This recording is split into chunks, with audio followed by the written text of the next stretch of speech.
Halo, Assalamualaikum warahmatullahi wabarakatuh. Saya Eska Salsabila dengan NIM 21070035. PG PAUD IKIP Siliwangi. Video ini saya buat untuk memenuhi tugas akhir mata kuliah Perlindungan dan Pemberdayaan Hak Anak, yaitu dengan mengangkat tema mengenai kekerasan verbal pada anak usia dini.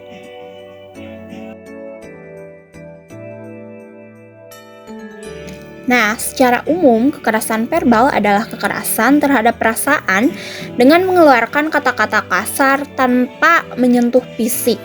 Kata-kata tersebut merupakan kata-kata yang memfitnah, kata-kata yang mengancam, menakutkan, menghina, atau membesar-besarkan kesalahan. Kekerasan verbal apabila dilakukan secara terus-menerus dapat menyebabkan terganggunya perkembangan anak. Perilaku orang tua dalam kekerasan verbal bagi anak usia dini disebabkan oleh mentalitas mereka yang beranggapan bahwa anak tidak tahu apapun, jadi mereka berlaku semena-mena terhadap anak. Bentuk-bentuk kekerasan terhadap anak. Yang pertama, intimidasi, yaitu dengan menggertak, berteriak, menjerit, dan mengancam anak. Yang kedua, mencela anak dan menyalahkan semua kesalahan dibuat olehnya. Yang ketiga, memberi hukuman yang ekstrim.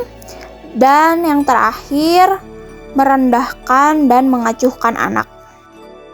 Faktor internal dari penyebab kekerasan verbal pada anak. Yang pertama, tingkat pengetahuan orang tua yang kurang menjadi penghambat bagi tumbuh kembang anak. Yang kedua, pengalaman orang tua, yaitu saat kecil mereka diperlakukan seperti itu oleh orang tuanya, lalu diterapkan lagi terhadap anaknya.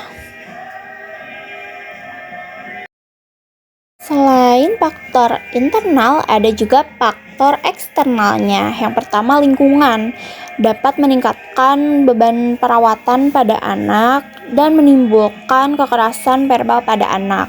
Yang kedua, ada ekonomi. Tuntutan ekonomi yang selalu meningkat dan tidak tercukupi membuat ketidakberdayaan orang tua sehingga melampiaskan emosinya pada anaknya. Dampak kekerasan verbal pada anak.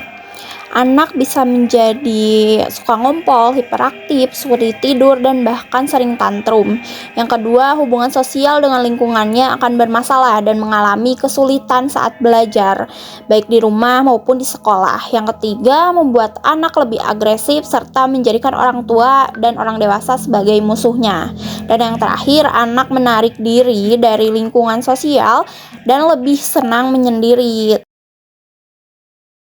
Oleh karena itu, perlu upaya untuk mencegah kekerasan verbal pada anak, diantaranya melaksanakan komunikasi yang seimbang antara orang tua dan anak, menerapkan disiplin terhadap kekerasan, penerapan pembinaan kepribadian yang positif pada anak, dan yang keempat, orang tua harus mampu mengendalikan emosi saat berbicara dengan anak.